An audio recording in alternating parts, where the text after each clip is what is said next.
We of course showcases. We have a PhD student sitting at the Danish Design Centre working on a big project on where you use design as a branding method. How does that coincide and how do we create more value?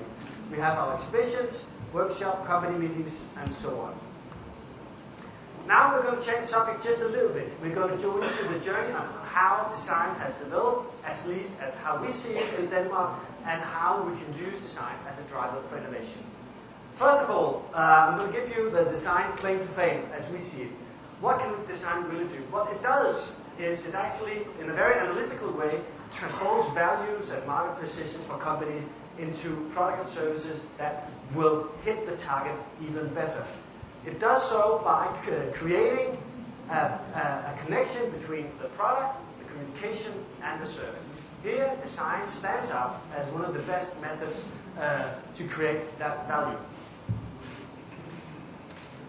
About a year ago, or a year and a half ago, we made an exhibition also, an experiment called the Design 10 Plus Forecast. Here we look back on the traditions of Danish design and of world-leading design, but also looking forward. What is it that's going to pinpoint what is good design in the future? We came up with 10 words, functions, and I think you know most of them. Of course, good design is innovative, but it's also responsible. Good design is user-oriented. It asks the user how they want to use it, but it doesn't necessarily follow the user, because the design is also future-oriented, meaning it will actually should be able to meet, because sometimes the customer or the user doesn't really know what they want. They have to be one step ahead. It's of course functional. It doesn't. Great design actually needs to work. Now I'm using this one today. This might not be, I would say, a great design, just like the one I'm carrying all the way. I'm just going to show you. I just tried. It's actually very funny. I was setting up with my own little Apple computer, which is, as everybody knows, great design, and it really works great. And I also brought this one. This is the Apple remote. If you look at it, which one do you want to hold the most? Most people will go for this one.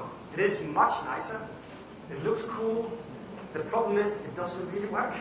I can't stand over here and actually see, nothing happens. With this one, it actually does. So design also needs to work, and unfortunately this time it doesn't. Design also needs to be good business. I'm actually also ready to make that claim that good design will always be good business. Take a look at some of the best, the largest company in the world. This one, they use design. Take a look at Samsung, created a huge turnaround by investing heavily in design. And of course in Denmark we have the Lego. We also have Novo Nordisk, which the diabetes, which I will get back to. All companies investing heavily in design and having a heavy turnout part of that. Right. Let me take it just a little bit back. Denmark's tradition for design, of course, didn't just come overnight.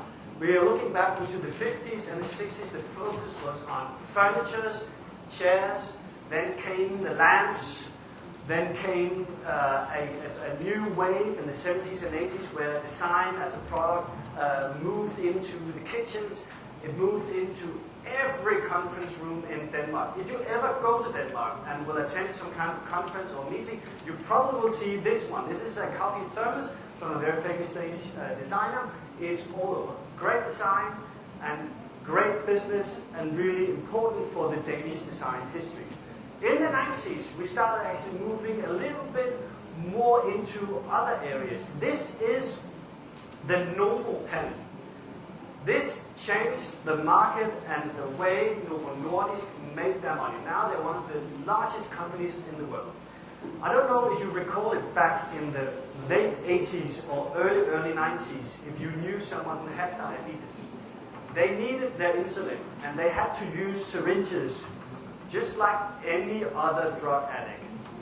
They actually had huge leather cases, and when you need your insulin, you need your insulin. So they actually needed to take this out in the middle of a cafe, restaurant, school, or in public places. And they, of course, felt humiliated. They felt uncomfortable and felt ashamed. They felt like patients. So Novo Nordisk actually hired a design company saying, we need to change that. We need to make these people feel normal. And they came up with this one. This is actually the first normal pen design. Now it's even much nicer. I didn't bring that photo. But it did, of course, one important thing. It took the patient out of the patient and created the person.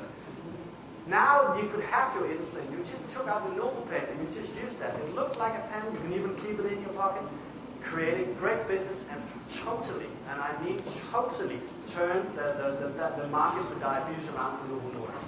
And here from that time on, they just never really looked back. They just made more and more money, basically. In the 21st century, which actually brings me back to our design forecast, now you see design move into many other areas. You actually now are talking about design as strategic terms in the way you work. I know it's a little bit difficult to see, but this is a flow chart from Lego. This is how they develop their products. They are totally incorporating design in every single phase of the development. Back in the old days, you would probably use design more as polishing, or maybe as starting the idea. Here, we're working with it fully integrated.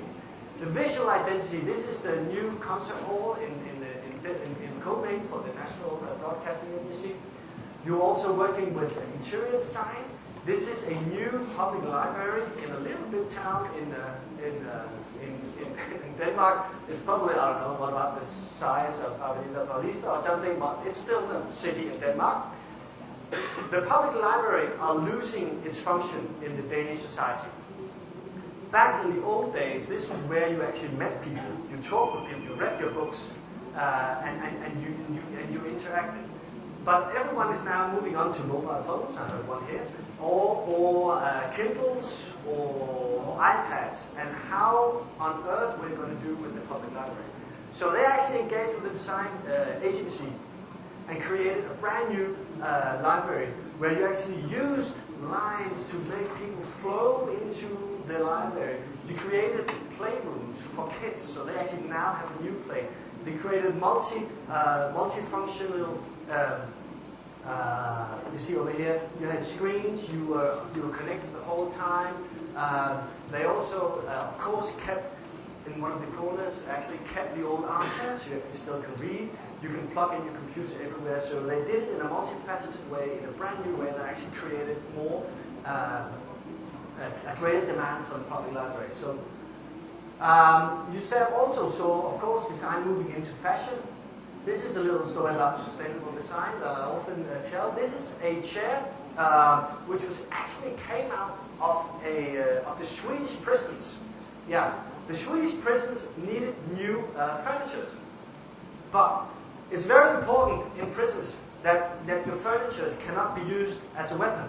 So one of the tasks was to create a chair that you couldn't break the leg off and start killing people with, basically. They also set up that it needed to be used from recyclable products, meaning plastic balls. So what the designers did was they created this chair out of one big piece of plastic, which came from plastic bottles. You pressed it out in one shape and have this chair.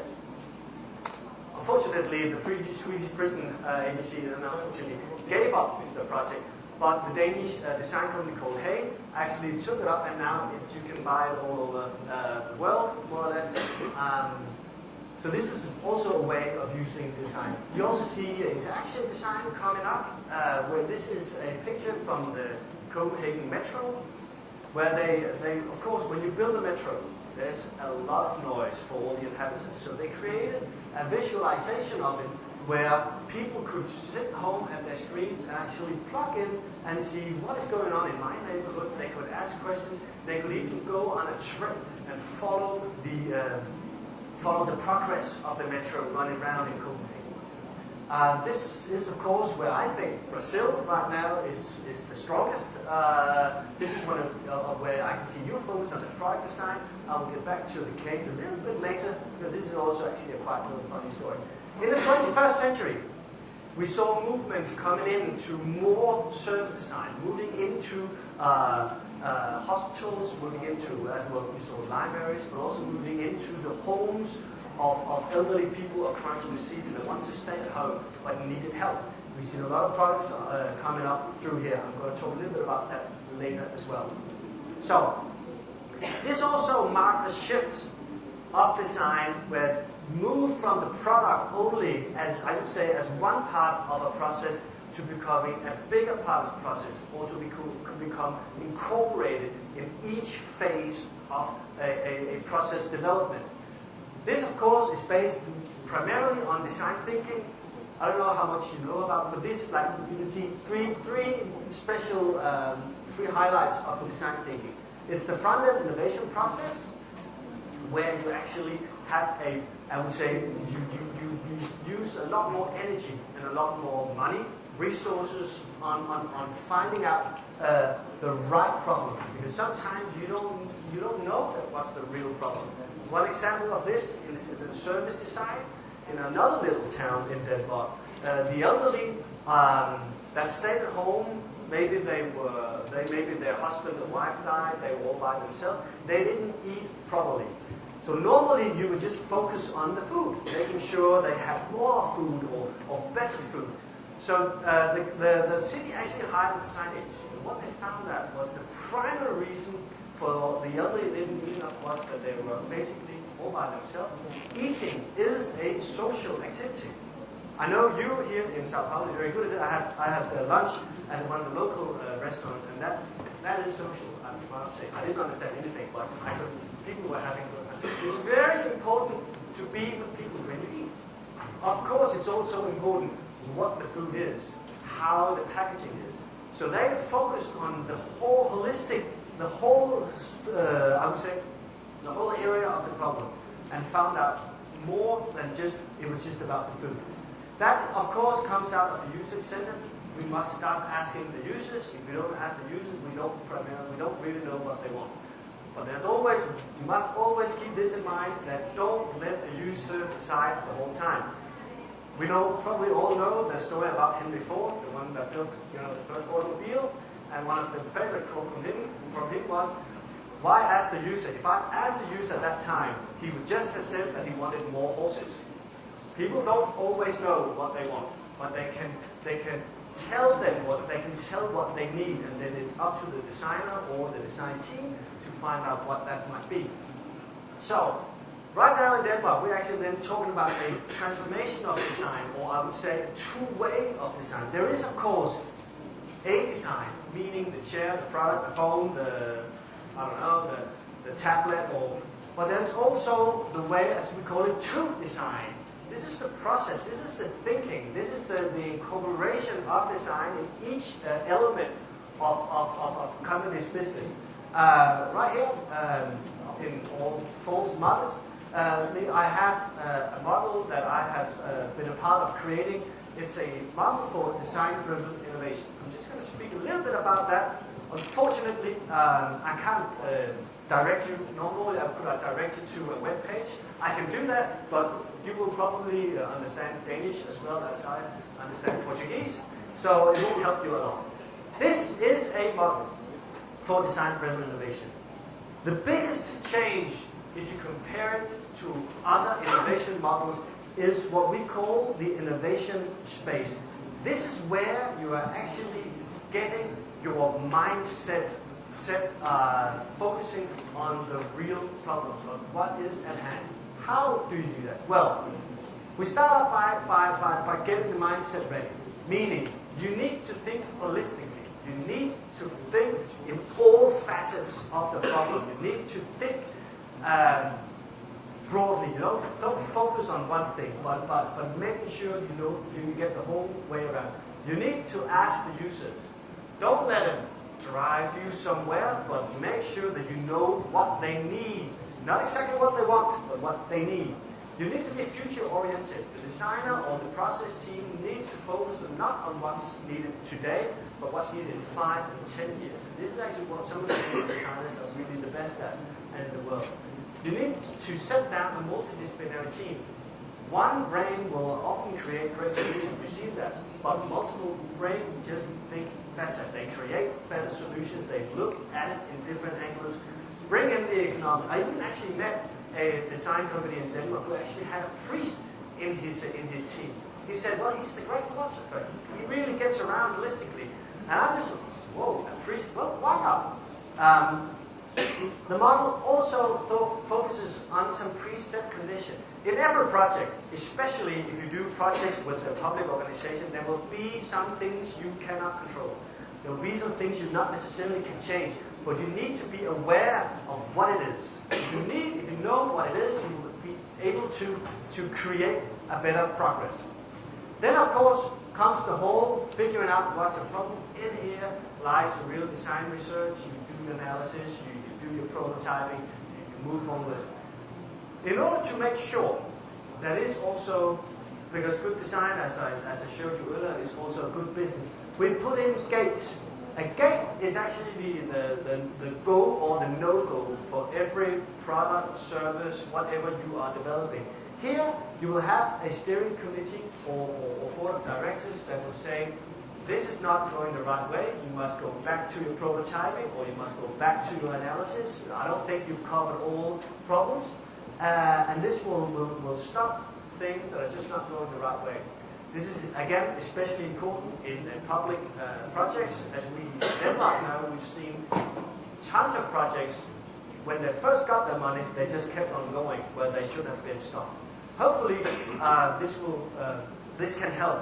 We're using this model right now in Denmark in a project on food service to the elderly in 4 or 5 cities in Denmark, where we're actually through design research, through prototyping, working with users, working with the employees, working with CEOs, will create via design with a design company better solutions on how we create a better food experience for elderly and also for the deceased.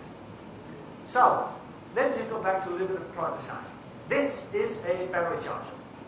This company is a little Danish company called Dentre, and they were they were basically bankrupt. They were actually going down. They were right in the middle of a generation shift.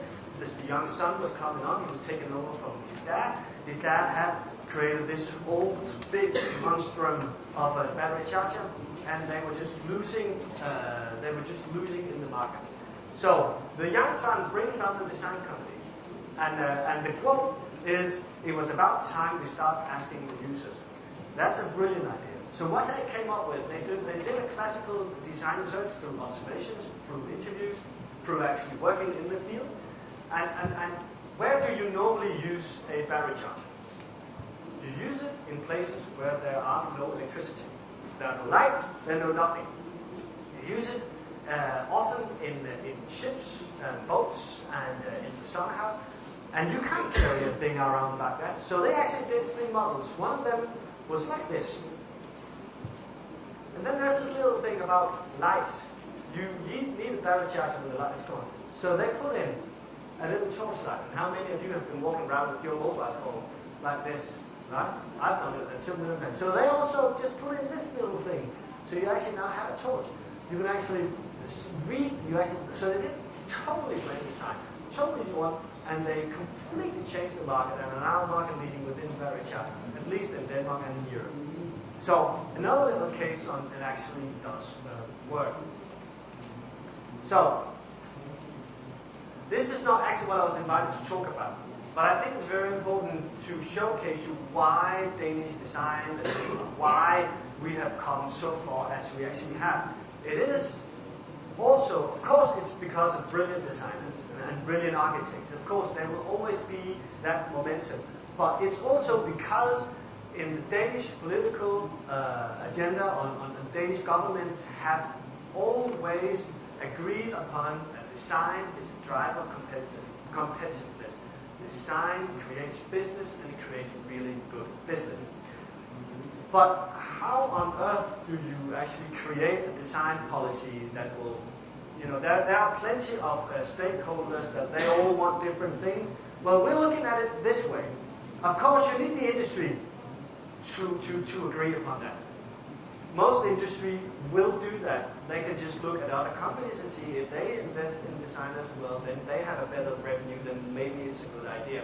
But still, there's a long way. There's a lot of companies that has not realized that yet. You need, of course, research and education. It's imperative that you educate the best designers that you can do. It's imperative that you actually do research in order all the time to progress design. So we move on from the product design to the interaction design to the design strategy. You need actually also, so that the public sector agrees upon this, that they actually look at all the services that they have, schools, kindergartens, public housing, hospitals, of course. How do we work better with this? Of course, the public needs to be a little bit on this and actually feel that Danish design or Brazilian design is actually something we can be proud of. The design industry, they will probably come along. I mean, this is actually business for them, but still, they need they need to come with their input in order to create I would say, the best of every single one. So this is like a little thing we use when we just look, are we good with the industry? Do they need something else? How about the design industry? Are they understanding where we're going? And then, of course, Danish Design Centre in Denmark plays a big role. This is actually what we do. We promote design.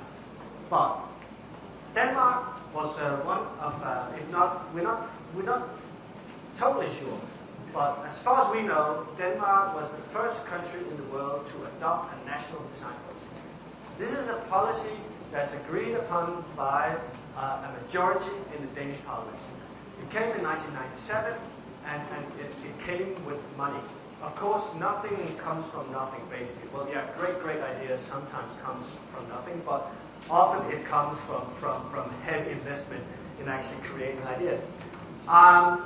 The idea was to increase use of design designers. Of course, there was to use more design in the public sector, and it was to strengthen competences. So they actually did a lot on the education and the research bit. One of the initiatives, and one of the most successful that have been in over 2 decades, was the icebreaker scheme. This was money that was put into projects where companies engage with a design company. So the design company actually had to put in some resources, the company had to put in most resources, but then they got some of it paid by the government. This was one of the most successful projects ever to have been launched in Denmark, and it has a huge impact. About 90% of all the companies that actually participated in this felt it really had an impact on their competitiveness. We also have figures showing that those companies that invested and those companies that actually joined the program saw a great rise in their revenue. So throughout the 2003, you saw what we refer to as the culture and the experience economy growing. We had a new strategy in the Danish Design Centre. We started focusing primarily on private companies and not so much the public sector. It also saw the launch of the Index Award. I don't know how many of you knows the Index Award, but it's actually the biggest design award in the world. It has focus on things to improve life. It hasn't exactly, I would say, created more innovation in Danish companies, but it has created a focus on Danish design and on Denmark as one of the market leaders to promoting design. We give it out every year. 2011 was during Copenhagen Design Week, and actually very funny. I talked about service design a little earlier, and some of it actually Seoul, the capital of Korea, actually won the Index Award for a great project on how to involve citizens in creating better services in their little municipality. Of course, there is a huge international conference. It was here again this year. Index Award is so far a big success as we can measure it. The costs a lot of money, but probably it will all come around. Index Award, I should say, is actually the 5th column of the Danish Design Centre, but they are very autonomous. They are their own free will, and we will keep that. So, 2007, we got a new design policy. Again, we need to create a better functioning market for design.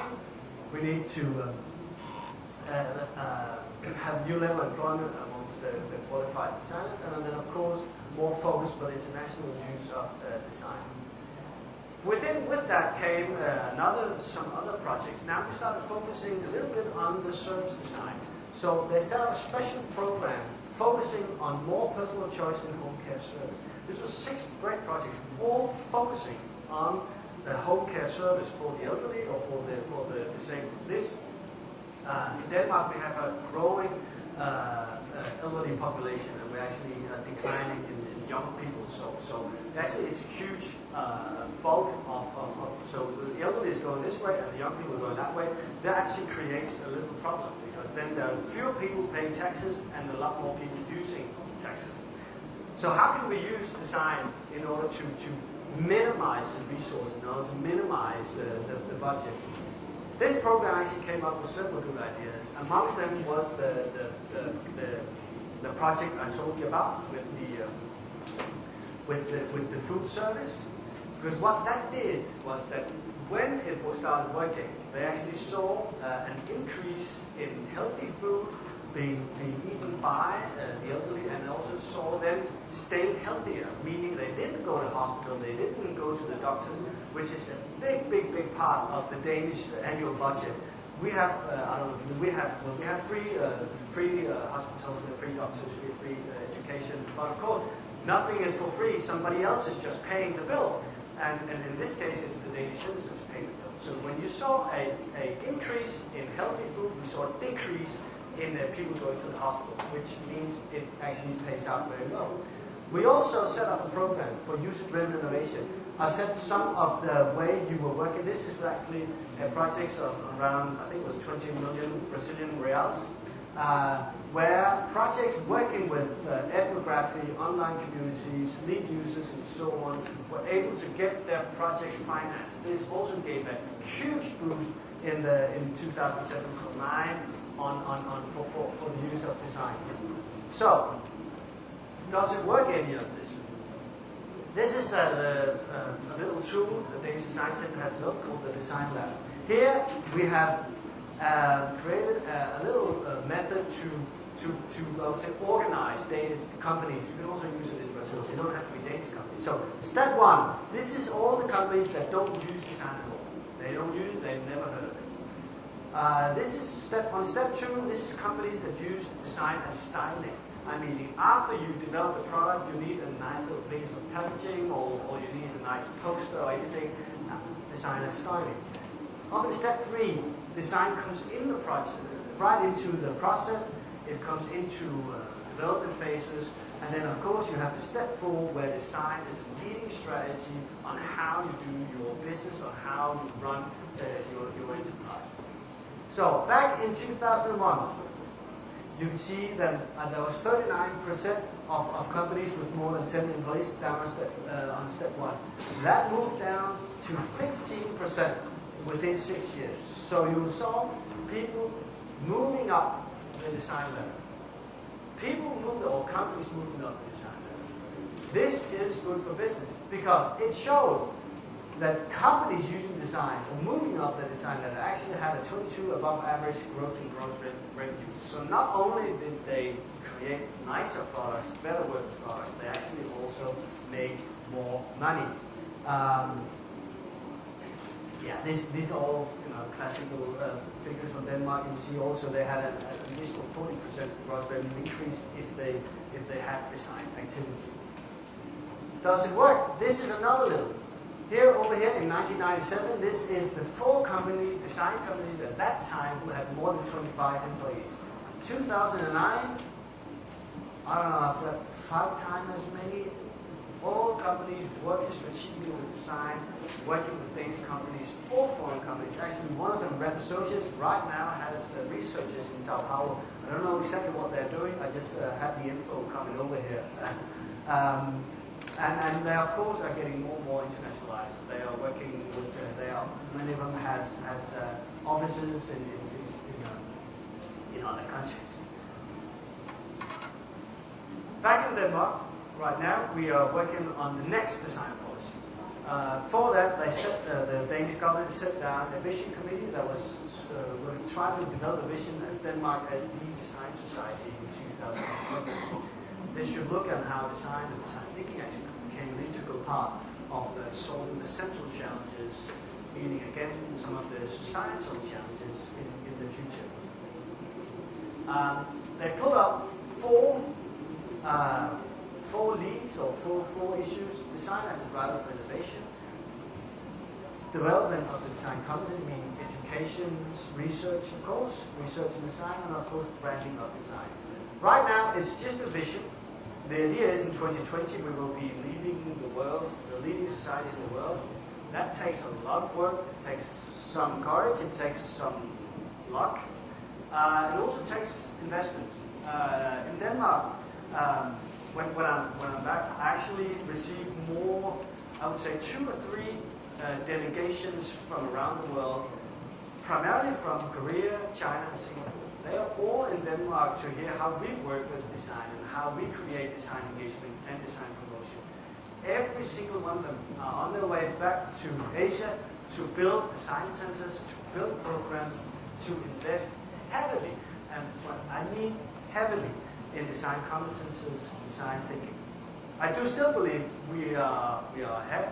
I also believe that many parts of the Brazil design industry is also ahead. But oh boy, they are running fast. The Danish Design Centre, we are working right now on creating real politics and real actions on each one of them. We've touched upon the development of design as a driver for innovation. We have developed our own model. We hope that this model can be used by Danish companies, by Danish publishers, but also by Brazilian companies, Brazilian education. It's actually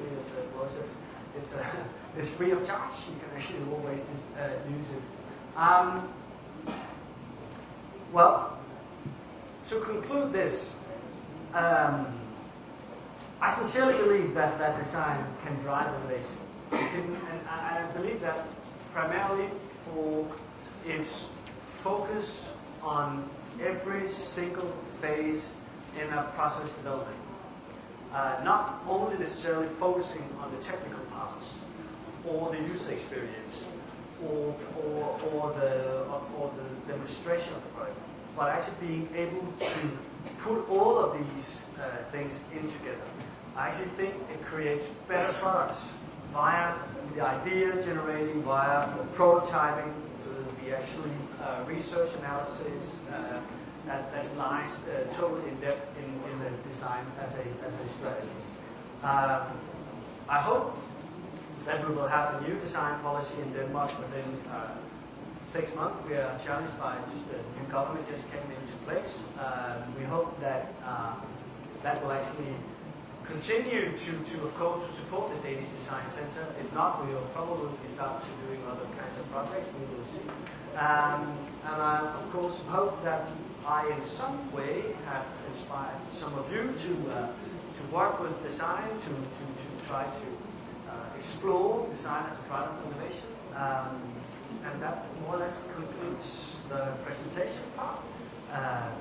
Please feel free to ask questions. We do have a translator, so I don't, if you don't like to say it in English, we can also do the translation. So, thank you.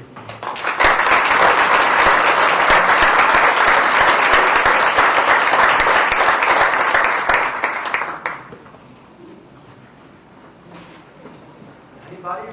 Don't be afraid. I'm actually quite a nice guy. There we go. Look down there. Oops.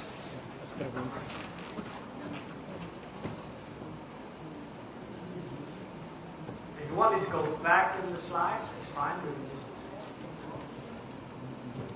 Oi, boa tarde.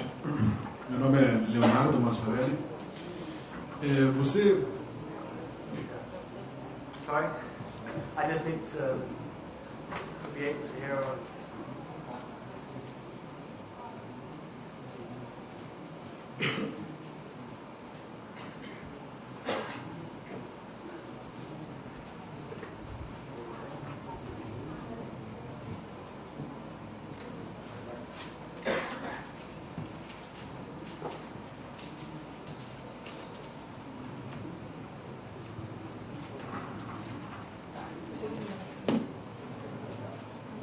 Oi, tá ouvindo agora?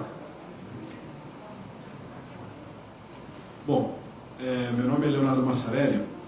Eu tenho uma dúvida só. Você citou agora no final da apresentação dos investimentos que são realizados pelo governo nos programas de incentivo ao design em países como a Coreia ou Singapura. Eu queria saber qual a ordem desses investimentos, quais são esses valores, você sabe?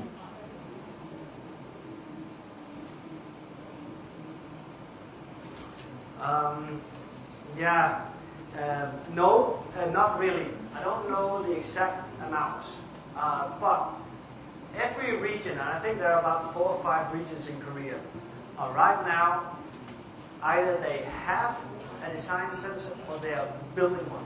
But let me give you an example. I've been invited to Korea in it's probably a big town, a town called Daegu at the end of November. They have down there a design center in 8 stories high. In Denmark we have, 3 or 4. One of them are only focusing on materials, and they bought the very well-known Material Connection, which is a big, the player. So they bought them to have a whole story for themselves. I know in Seoul, where I'm also visiting, they're building one, and I can't remember if that was 10 or 11 stories high, just primarily focusing on design. In Thailand, we visited the Thailand Design Centre.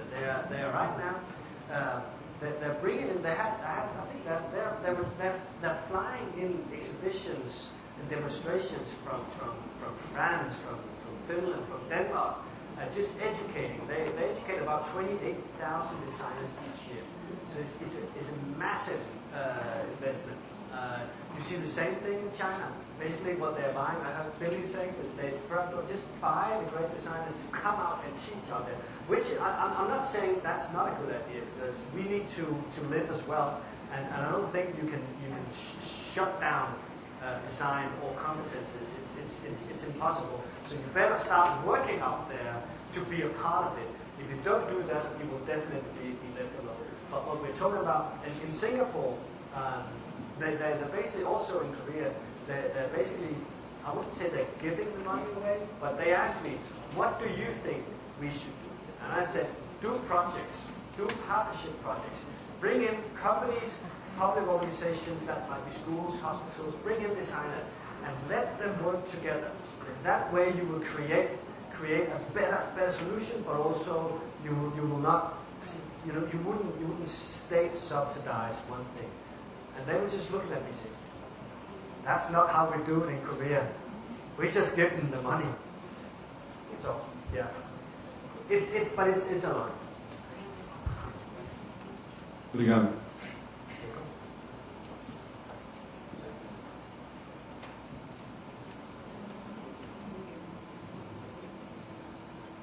Boa tarde, meu nome é Cíntia.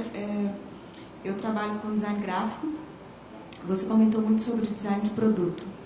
Eu gostaria que você pudesse comentar um pouco sobre a aplicação de toda essa sua visão ao design gráfico, à comunicação visual, principalmente à luz daquele seu slide em que tem uma escada, em que você fala das empresas que não adotam o design, que adotam o design como estilo, como processo ou como estratégia, se o design gráfico estaria só ligado ao estilo.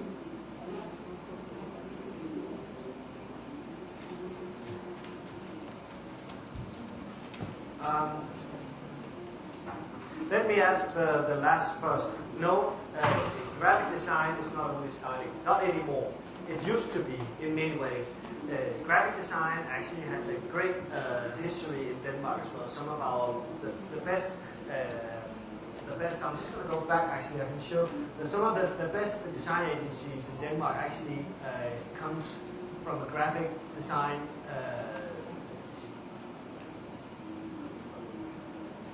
Or could we get my slide back on? So actually this new concert hall and the whole visual identity of the Danish broadcasting was actually made from a design company that's primarily focuses on graphic design. So graphic design now becomes, if you're a good graphic designer or a big one, actually comes totally embedded in the whole identity and the whole way throughout the product to the way the work, the way we visualize. And you're definitely onto something about the visualization of because it becomes even more important now that stands out. But I've seen many horrible examples of bad graphic design that actually stands out in a real bad way. But I've seen many great. I also think that the interior design here, that part here, corporate branding here from this is the biggest Danish bank. Also actually comes up from a company of graphic designers.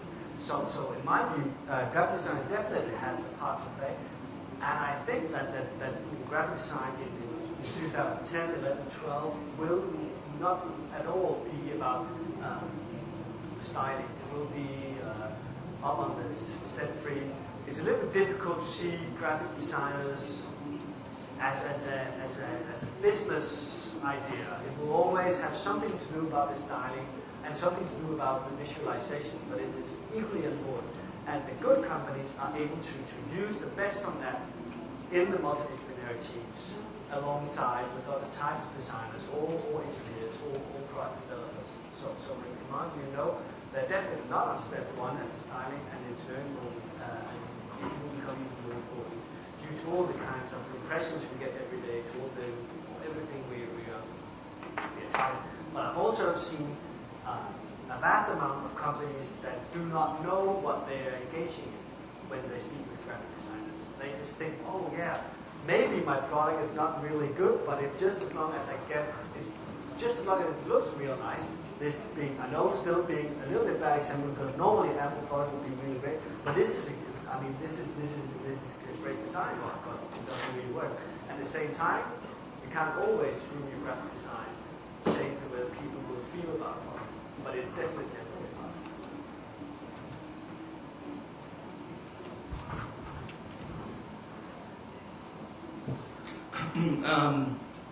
if we could go back to 1997, the first the icebreaker. The first design policy. I think that would be great for us to understand how this started. I mean, this was a political movement. Was a designers' movement. No. Because I mean, if you, when we talk about politics in Brazil, politicians just want money. So, how could they understand they could envision money later on, but how this started? Yeah. Actually, I think I wasn't working with it at this time, but I think it primarily started here, not with the companies itself, but with the biggest Danish industry confederation. It's called Confederation of Danish Industries. It is the biggest and most powerful business organization. They were actually when they started the Danish Design Centre back in, it was founded in 1978. It actually had its office in the confederations of Danish industry, so it was very tangled with them. They needed ways at that time, the economic situation in Denmark wasn't really good. They needed something to forward, we needed something new. We needed new ways of working. So the industry alongside the design industry was, of course, working very hard, making sure that, let's say politicians in the public sector, small as is, to influence them to create a policy. So at the same time, the governmental institutions were doing research and looking at other countries, of course, where you also have, and they're of course looking back to the 50s, 60s, 70s, and 80s examples of great Danish design and how that drove competitiveness and how that creates special issues in the market. But primarily, I think my advice would be make sure when you do a real push for a political agenda, make sure all your stakeholders are in this and they all see the benefits. If you stand alone, you will not be very strong. That's just how it is. and probably especially not in Brazil, I would imagine. I mean, Denmark's not different. Make sure that you also actually have some research to back it up. Make sure that you actually have educated people to back it up. The public will always demand greater things to a certain extent. So I think it was a combination of an industry push alongside a need to think differently in how the government support industry initiatives and how they promote a better industry politics in Denmark. And so what they did was a little bit something for something, right? They didn't pay it all, as you just heard my Korean example. Pay it all. That won't create more competitiveness. That will basically create laziness. It will probably create corruption, if you ask me. You need to put in and say, yes, you can have some of this, but then we want some of this. You need to invest your own. You need something at stake. If people do not have something at stake, they don't really care. They don't get the edge. They don't need to do anything better. They can just get some more money. So I think, and that's some of the things I've said when I have the Asian delegate said, just in my opinion, you need to make sure that it's a 50-50 cooperation. You need to make sure that companies and design agencies, they invest some of their own. And that might be an argument for you to take to the politicians and say, we have a great idea. It worked in other countries. We're not saying that you're going to pay the party. We're also bringing something in.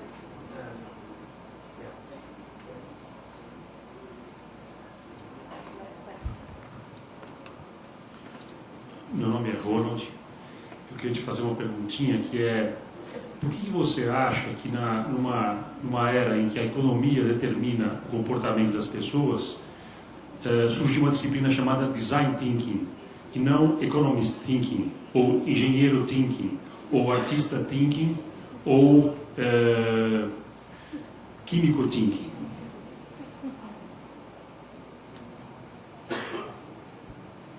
You know what? I actually think it's because of all the issues you just said that people want design. People want primarily to be seduced. Economics will never seduce. Engineers, some might, but design can. It can make people feel better, feel more at ease. It can make patients feel like persons. It will make a difference in an economy that's only is focusing on numbers. I think that's the primary reason. I actually think that these times of a crisis will be the best place to start, the best time in history, really to start focusing on using design as a driver. Not looking again on economics, not looking at how can we do things cheaper and faster, because that will not create development not my world. I know, of course, we all need to look at economical situations, and that is of course important, but the danger is, the biggest danger is that we stop challenging, that we stop investing in design or in new innovation, new ideas, because of the economy. It's now the biggest need for investment. And I actually think that's actually why, because design can create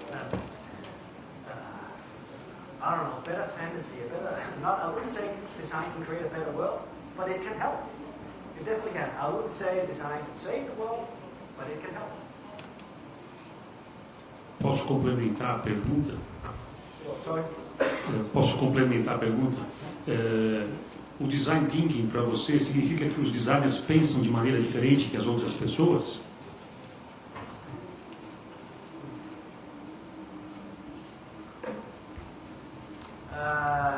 Yes and no. Designers, if they are well educated, they have craftsmanship. They also have idea generating competences. They have prototyping. They can actually they do create things. They have focus on the future that many of us as normal citizens, or me actually being political scientists, do not have. But you don't have to be a designer to be a design thinker. You don't have to, but an economist, a priest, political scientist can be a design thinker. That's more a question of focusing on the development and the investment in what I would call a phase zero, the innovation space, creating the mindset, creating the multidisciplinary. And I think, yes, I do believe that a good designer, a good design agency are better at creating what I would refer to as a design-driven approach, design-driven innovation process, being holistic, being future-oriented, being user-driven, being multidisciplinary. But yes, I do believe